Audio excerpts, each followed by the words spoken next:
Hello friends. In this video, we walk you through the 2 easy solutions that will help you connect the HP DeskJet printer to Wi-Fi. Solution 1. Connect via WPS. First, make sure that the printer is powered on. Locate the WPS button on your router, but do not press it yet. Go to the printer control panel, then press and hold the wireless button for 3 seconds. After that, the wireless light will start blinking. Go to the router, then press and hold the WPS button for 5 seconds. Once the connection has been established successfully, the wireless light will remain it. Solution 2. Via HP Smart App.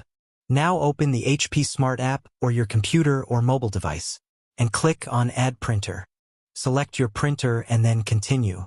If you are prompted to allow the app to access the Wi-Fi password, click Continue. Once the printer is connected, click Continue.